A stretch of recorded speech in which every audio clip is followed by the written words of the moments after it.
আজকে দুপুরে পাঙ্গাস মাছ ভুনা হয়েছিল এবং আলু ঘন্ট হয়েছিল, একদম ঘরোয়া রেসিপি। আপনাদের ভিডিওটা অবশ্যই ভালো লাগবে, তো পুরো ভিডিওটা দেখতে থাকুন। তো হ্যালো এভরিওয়ান, আমি দৃষ্টি রহমান বলতেছি দৃষ্টি ডায়েরি পেজ থেকে। এই যে আমি পাঙ্গাস মাছটার প্রথমে হচ্ছে লবণ হলুদ মাখিয়ে এটাকে 15 মিনিটের জন্য আমি রেখে দিয়েছিলাম। এবার হচ্ছে তেল গরম হয়ে গেলে এর ভিতরে আমি মাছটা দিয়ে দিচ্ছি, দিয়ে মাছটাকে আমি ভালোভাবে ফ্রাই করে নিব।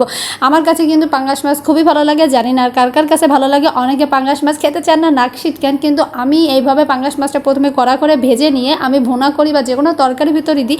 আমার কাছে কিন্তু পাঙ্গাস মাছটা খুবই ভালো লাগে এবং আমার হাজব্যান্ড, আমার বাচ্চারা তারাও খুবই পছন্দ করে। তো মাছটা ভাজা হয়ে গিয়েছে। এবার হচ্ছে আমি তেলের ভিতরে, ওই তেলের ভিতরেই হচ্ছে আমি হালকা একটু জিরে এবং হচ্ছে আমি পেঁয়াজ কুচি দিয়ে দিয়েছি এবং আদা এবং রসুন বাটা দিয়ে দিলাম।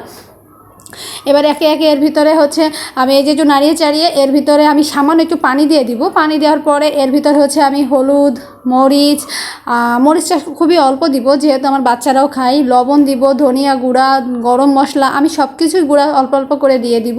দিয়ে এটা মশলাটাকে আমি ভালোভাবে কিন্তু হাতে কষিয়ে নিব। আমার কাছে মনে হয় মশলাটা যত বেশি কষানো হবে মাছ বা মাংসের তরকারি কিন্তু টেস্টটা তত বেশিই হবে। তো আমি সবসময় চেষ্টা করি হচ্ছে মশলাটা ভালোভাবে কষিয়ে নেওয়ার জন্য। তো এই যে এখন আমি একে একে সব মশলা দিয়ে দিচ্ছি, দিয়ে এটাকে আমি ঢাকনা দিয়ে ঢেকে রান্না করব। কিছু টাইমের জন্য রেখে দিব যাতে মশলা থেকে তেলটা ফুটে উঠে, এতে কিন্তু খাবারের টেস্টটাও বেশি ভালো লাগে। আমি আজকে পুরোপুরি ঘরোয়া রেসিপি আপনাদের সাথে শেয়ার করছি। আমার দৈনন্দিন জীবনে আমি কি রান্না করি না করি সেই ভিডিওগুলো। আশা করি ভিডিওটা ভালো লাগবে। তো সকলে প্লিজ পুরো ভিডিওটি দেখুন এবং আমার চ্যানেলটি সাবস্ক্রাইব করে পাশে থাকবেন এবং কে কোথা থেকে ভিডিওটি দেখছেন সেটাও কিন্তু কমেন্ট করে জানাবেন। তো যাই হোক, মশলাটা যে কষানো হয়ে গেছে আমি ঢেকে রাখছিলাম, তো ঢাকনা খুলে এবার দেখুন তেলটা কিন্তু একদমই ফুটে উঠছে এবং মশলাটা কষানো হয়ে গিয়েছে। তো এবার হচ্ছে আমি এর ভিতরে পর্যাপ্ত পরিমাণে পানি দিয়ে দিব। আমি খুব বেশি একটা পানি দিব না, কারণ বেশি পানি দিলে দেখা যাচ্ছে ঝোলটা পাতলা হয়ে যাবে। আমার বেশি পাতলা ঝোল পছন্দ হয় না, এটার জন্য হচ্ছে আমি অল্প পরিমাণে পানি দিব। পানি দিয়ে আমি পানিটা আবার কিন্তু ফুটে ওঠার পরেই আমি মাছটা দিব। আমি হচ্ছে ঠান্ডা পানিতে কখনো মাছ বা মাংস আমি রান্না করি না। এটা আমি আগের ব্লগ ভিডিওতে আপনাকে বলছি যে আপনারা যখনই মাছ বা মাংস কষানোর পরে রান্না করবেন সেটা যদি একটু উষ্ণ গরম পানির ভিতরে বা গরম পানির ভিতর দেন, দেখবেন সেটা কিন্তু টেস্টটা খুব ভালো লাগবে। তো এই যে আমার পানিটা কিন্তু ফুটে উঠছে, তো এর ভিতরে এবার একে একে আমি মাছগুলো সব দিয়ে দিব। অনেকে পাঙ্গাস মাছটা ঘৃণা করেন, কিন্তু বিশ্বাস করেন, লিটারেলি বলতেছি, আমার কাছে পাঙ্গাস মাছটা খুব বেশি ভালো লাগে। বিশ্বাস করেন, আমার কাছে ইলিশ মাছের থেকেও যেন মনে হয় পাঙ্গাস মাছটা বেশি ভালো লাগে। আর যদি পাঙ্গাস মাছের তেল থাকে, এই যে তেলটুকু দিয়ে দিলাম শেষে, এই তেলটা কিন্তু আমি খাবো। আমার কাছে খুব বেশি ভালো লাগে। আমার এমনি শরীরটা ভালো না, জ্বর আসছে, তারপরে হচ্ছে এই জন্য ভাবলাম আজকে পাঙ্গাস মাছ ভুনা করি। পাঙ্গাস মাছটা ভুনা করছিলাম। আর আজকে আপনাদের সাথে আমি কোনো রান্নার ভিডিও শেয়ার করতে পারি না। এটা হচ্ছে আমি গতকাল করে রাখছিলাম ভিডিও, সেই ব্লগ ভিডিওটা আজকে আপনাদের সাথে আমি শেয়ার করছি। আসলে শরীরটা ভালো না, তো এই জন্য প্রতিদিন নিয়মিত ব্লগ ভিডিও করতেই পারতেছি না। তো যাই হোক, এই যে আমার দেখুন পানিটা কিন্তু কমে আসতেছে, মাছটা কিন্তু সিদ্ধ হয়ে গেছে। এবার আরেকটু আমি ঝোল কমিয়ে নেব। দেন ঝোলটা যখন কমে যাবে আর একটু এখন চুলার আঁচ একদমই আমি মিডিয়ামের থেকেও একটু কমিয়ে দিয়ে রাখবো। দেন এর ভিতরে আমি কাঁচামরিচ দিয়ে দিব।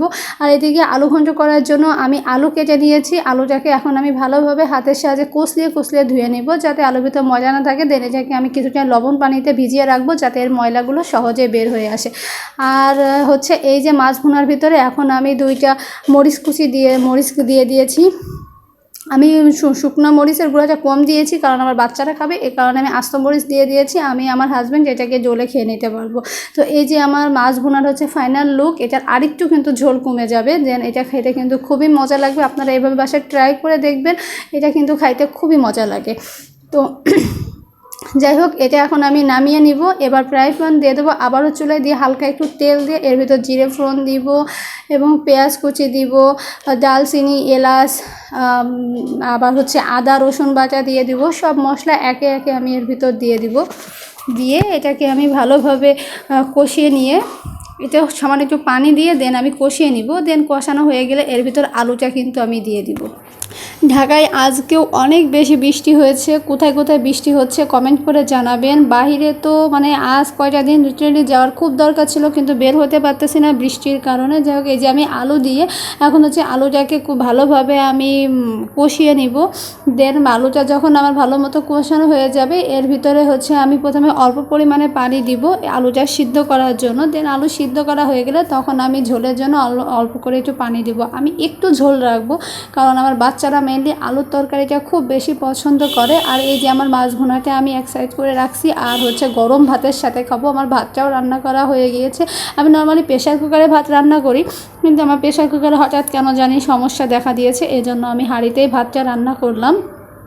তো এখন যাই হোক খাইতে বসে গেছি। এই যে বাচ্চাদের খাবার নিচ্ছি, ওদের জন্য হচ্ছে পেটি মাছ নিব, আর হচ্ছে আলু ঘন্টটা নিয়েছি। ওদেরকে আগে খাইয়ে দিয়ে দেন তারপরে আমি খাবো। আর আমার হাজব্যান্ডও পাশে খাচ্ছে, ও আর বাচ্চারা একসাথেই খেয়ে নেয়। আর ওদের খাওয়া হয়ে গেলে দেন ও বাচ্চাদের রাখে, আর আমি হচ্ছে খেয়ে নিই। ওদের জন্য এই যে তেলটা নিয়ে নিয়েছি, ওরা কিন্তু তেলটা খাইতে খুব পছন্দ করে পাঙ্গাস মাছের।